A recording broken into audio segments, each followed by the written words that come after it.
Tonight, SA overlooked. Now industry groups ramp up the push for regional roads funding. And a West Coast port closure could see work ramp up in Port Lincoln. This is Southern Cross News with Nicole Johnston. Good evening, everyone. Tim Hatfield is off tonight.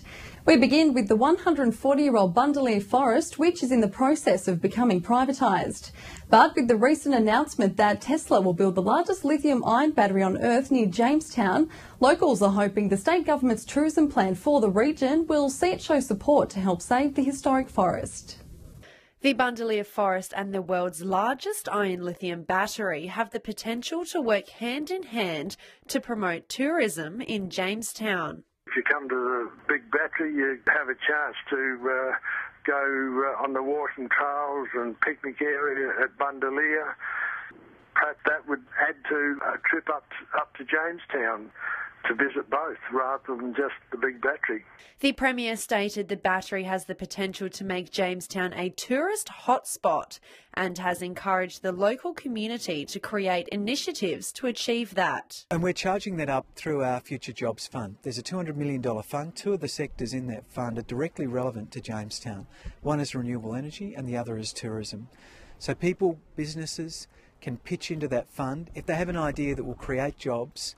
Using the possibilities created by the world's largest battery, then we're prepared to get in behind them and support them.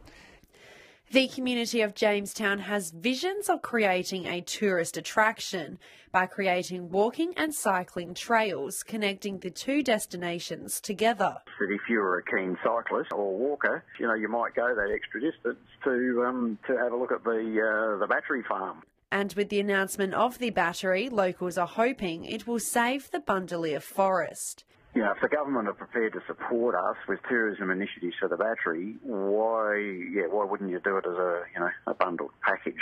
Rachel Nell, Southern Cross News. Whalers Middleback Arts Centre and TAFE campus had to be evacuated after a bomb scare this afternoon. Police were called to the building at around midday after the centre received a bomb threat. An exclusion zone was put in place as police and fire searched the site for any potential threat. It was later declared to be a hoax, with people allowed back into the buildings around an hour and a half later. Police are continuing their investigations into who was responsible for the hoax. The region's federal MP has admitted that South Australia has missed out on federal funding for our roads. The state's missed out on $300 million as industry groups call for the duplication of what has been called the Augusta Highway death trap. Compared with other states, figures have shown SA has missed out on funding for our roads, and the man representing the region in Canberra says he agrees. In this last round of infrastructure spending, South Australia didn't in proportion get quite as much as the other states. That's a fair comment. Yorkeys Crossing and the Augusta Highway recognised as roads most in dire need of upgrades. The Civil Contractors Federation's CEO labelling the Augusta Highway as a death trap, seeing 60 casualties and 15 fatalities in the last 3 years. The shoulder of the road is degrading. It is a terrible road and it needs to be upgraded as a matter of urgency. Duplicating the Augusta Highway would cost approximately $1.2 billion. These overtaking lanes are good in and of themselves, but essentially they're band-aid solutions. The solution that is required is 2 lanes in each direction so that vehicles can't run into each other. Mr Ramsey says he's aware of the road issues, yet maintains he has to allow other MPs to lobby for the funding in other parts of the country. We need to have a bit of national vision as well. I am the member for Grey and I stick up for the needs of Grey, but I'm not so blind to think that I can't work with my colleagues and say, well, I don't care what happens in the rest of Australia. I don't care what happens in your electorates. Amelia Simpson, Southern Cross News. The second busiest port in South Australia, Port Thevenard near Ceduna, is still closed due to recent safety concerns. The port used to export grains and minerals was found to have structural issues due to ageing concrete and damage from previous storms, the closure putting more pressure on Port Lincoln. 3 million tonnes of exports have come to a grinding halt. The The state's second busiest harbour behind Port Adelaide is still closed, with fears it could remain that way for months. Port Thevenard near Ceduna is currently undergoing inspection after safety hazards forced its closure last week. They have engineers looking for a solution right at this point in time. We're hoping, and we had every indication, that a solution will be short-term rather than long-term. The structural integrity of the jetty is the major issue. Old concrete pylons affected by recent storms have become unsafe, forcing Flinders Ports to shut it down. Customers surprised of its sudden closure. All of these customers have been caught really on the hop. They're having right at this moment to make other arrangements. In a public statement last week, Flinders Ports say they can no longer guarantee employee safety. Meantime, in a statement to Southern Cross News, Viterra says it has not received a timeline of operation, but will work closely with other ports, including Port Lincoln, to distribute its grain. But with no schedule to reopen the port in coming months, Mr Trelaw says it's now time to start planning towards a long-term strategy. It's really important now, I think, to get everyone around the table, talk about the long-term future for Thevenard and the investment that's needed into that port to make it viable in the long term. Jason Kemp, Southern Cross News. The liquor and hospitality unions say local employers and the Turnbull government should be held accountable for cuts to penalty rates. The union was in Broken Hill today meeting with hospitality workers and intensifying their campaign to overturn the unfair cuts. For many hospitality workers, weekend penalty rates can be the difference between paying and missing the rent. That's the reason a lot of people choose to work in hospitality, because that little extra bit of money when they're away from their families actually helps to pay the bills and make ends meet. The hospitality union was in town today meeting with workers in the industry. The union is pushing forward with their campaign to keep the penalty rates that haven't been cut and urge the Prime Minister to reinstate the rates that have been cut. The cuts are happening over a couple of years. The first 25% was cut on the 1st of July of this year, so hospitality workers in restaurants and pubs have already had a cut in their penalty rates. Weekend and public holiday rates for pub, restaurant and bar workers have been slashed by 20%. Clubs are now attempting to follow suit and will not rule out cutting public holiday penalty rates. The union says Australia is built on decency and fairness, and that's worth defending. So we're visiting all of the clubs and as many restaurants and cafes as we can get to, and as many of the pubs in town that we can get to. Yes, it's a big campaign, and it's not the only time. We'll be back again. Patrick Reinke, Southern Cross News. Port Lincoln Police arrested a man for drug trafficking yesterday afternoon after patrol stopped a car in Tumby Bay. Police searched the vehicle and found a quantity of methamphetamine and drug paraphernalia. A 47-year-old man from Adelaide's North was taken into custody and charged. He'll appear in Elizabeth Magistrates Court later next month. Still to come in tonight's local news, face-to-face with the Mayor, a push to put Port Augusta businesses talking to the top end of town. That's ahead.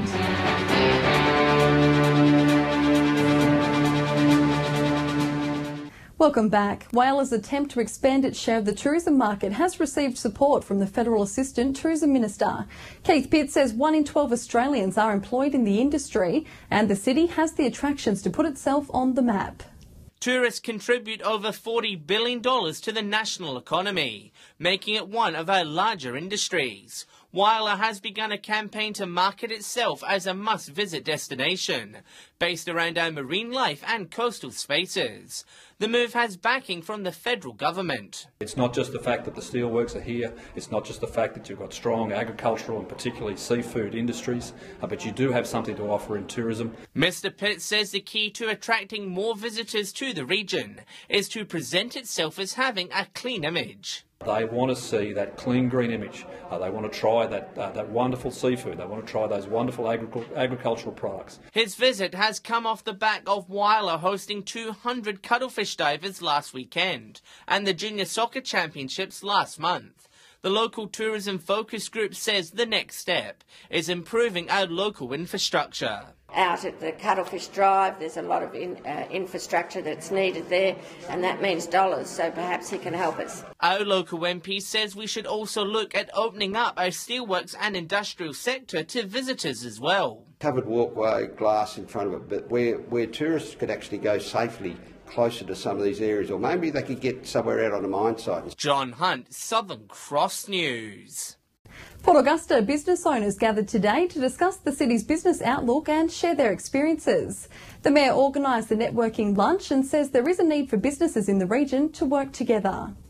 It's said that two heads are better than one, and business owners in Port Augusta gathered over lunch to discuss the city's outlook. Look, I think it's really important for business owners to get together and discuss what's happening in our marketplace locally so that we can start to work together to come up with new ideas and new strategies to improve our marketplace. Port Augusta's Mayor organised the event and says it's important for those in the local business scene to talk. It's about harnessing our small business community and giving them the right tools and knowledge and backing to actually get up and make sure they go forward.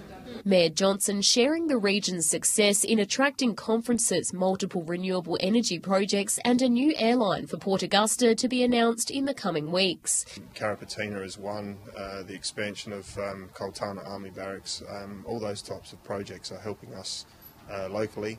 And also helping the vibe of the town. Key discussions included a need for a young professionals group as well as businesses joining together to go for tender opportunities. Some of the businesses are too small by themselves, but I think as a team, and that even includes Port Pirie and Whyalla, going for the tenders as a group, I think we've got a good opportunity to win some tenders. Mayor Johnson says he expects to see more of these networking events. Amelia Simpson, Southern Cross News. The Lamb Oval in Broken Hill South has received a facelift.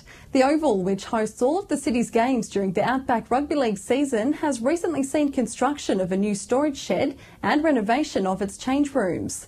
The work has just been completed, with the project costing just under $50,000. The next round of Outback Rugby will see all three games held at the Oval. New research suggests getting vaccinated against the meningococcal B strain vaccine may not just protect you from the deadly disease, but also from contracting the sexually transmitted disease gonorrhea. And with the shortage of vaccine now over, it's now even easier to get the jab against both. A world shortage saw regional South Australia without the meningococcal B vaccination for a whole year. But now it's back in stock and available for purchase in pharmacies across Port Pirie. Meningococcal B vaccines is available in Port Pirie now, so you don't have to travel far to get it. And new research shows a common link between bacteria in the B strain of meningococcal and sexually transmitted disease, gonorrhea, which hundreds of South Australians catch each year. A new breakthrough by the New Zealand scientists which says if the meningococcal B vaccines could be helpful in reducing the rate of the gonorrhea. And there's the ever-present reminder to get the life-saving jab. 1 of 5 survivors can lose their limbs or amputated or permanent disability. So it is very important to get vaccinated against meningitis, so B vaccines. Anyone younger than 2 and between 14 and 20 years old who are at risk of catching meningococcal B or gonorrhea are advised to see a local doctor and get a script for the vaccination. The B strain vaccine is not on the National Immunisation Program, but it can be purchased at pharmacies. It will cost $115, a small price to pay to ward off the deadly and contagious disease. Rachel Nell, Southern Cross News. When we return after the break, the countdown is on for 2 local fighters set to square off at Adelaide Oval. The details ahead.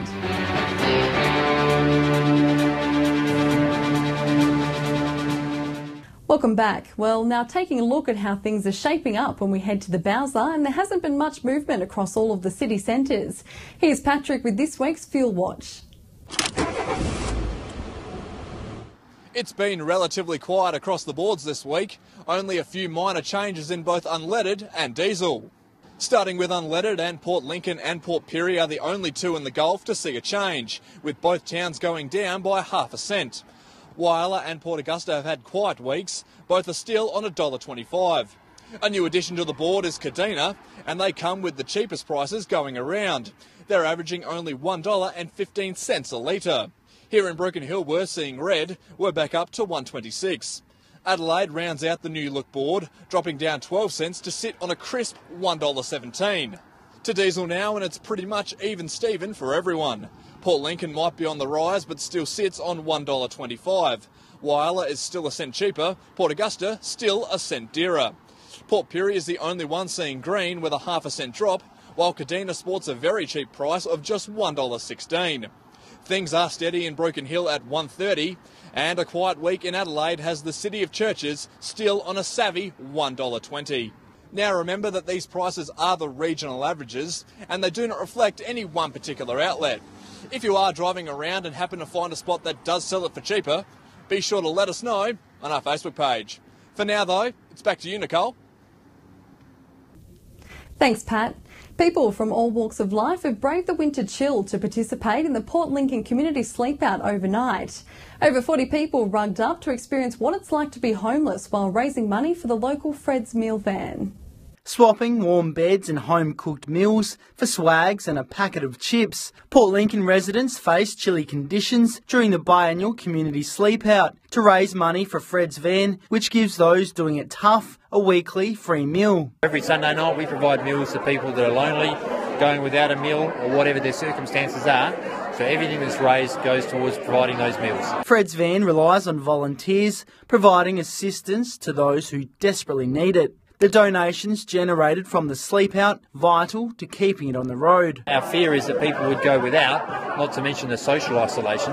The cause hitting home to participants at the Port Lincoln racetrack. You don't really think about how lucky you are to have a roof over your head every single night. While there were a few luxuries. Got some hot soup coming, I think, so that'll be nice. Keep us nice and warm and toasty on the inside. Nothing compares to the reality of homelessness. They'll leave tomorrow morning with a really clear understanding that homelessness isn't a choice. It's a really tough existence and people never choose to be homeless. Those willing to brave the icy conditions will raise upwards of $20,000 for Vinnie's, keeping Fred's van on the road and dishing out free meals for at least another 2 years. Hopefully no one snores. Yeah. Jason Kemp, Southern Cross News.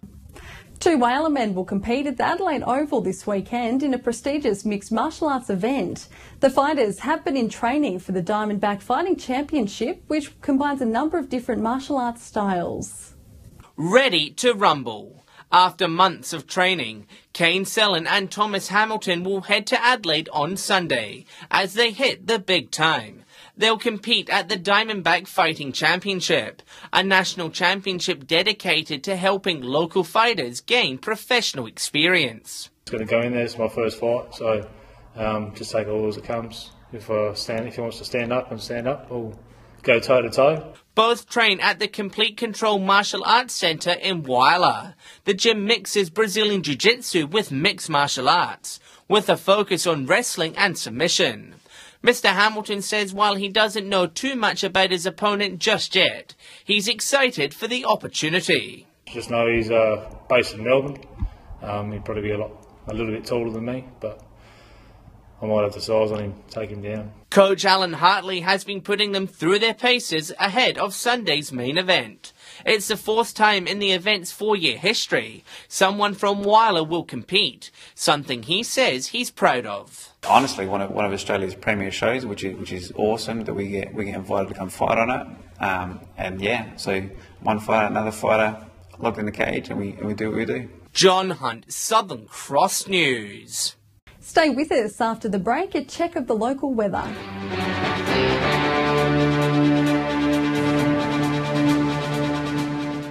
Welcome back to the weather now. A fine 20 for Port Augusta today with 19 in Port Pirie. Whyalla and Port Lincoln also 19 with some passing showers.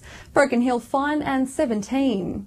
On the national satellite image, cloud pushing across from the west is set to generate showers over the days ahead. Out on the Gulf waters, the winds to 20 knots in the northwest. Seas to a metre and southwesterly. Sunrise is at 24 past 7. So looking at tomorrow, mainly fine again for Port Augusta with 22 the top. Whyalla expecting 21. Port Pirie with showers and 20. 19 for Port Lincoln and wet. 19 also in Broken Hill, but mainly fine. And further ahead, showers lingering for Port Lincoln, 17 both Friday and on Saturday. Cleve 15 to wrap up the week, but fine on Saturday. Woodness 16 and wet on Friday. Whyalla with showers and 17 for Friday, then fine into Saturday before the showers return on Sunday. Much the same for Port Augusta, 18 on Friday, 16 and showers both days in Kadina. Port Pirie also showers and 16 both days. Clara wet 13 as well as we roll into the weekend. Broken Hill fine and 18 to wrap up the week ahead of an overcast weekend. And that's the local news this evening. Do join us again tomorrow night from 6:30. For now though, I'm Nicole Johnston from the Southern Cross News team. Enjoy your evening. Good night.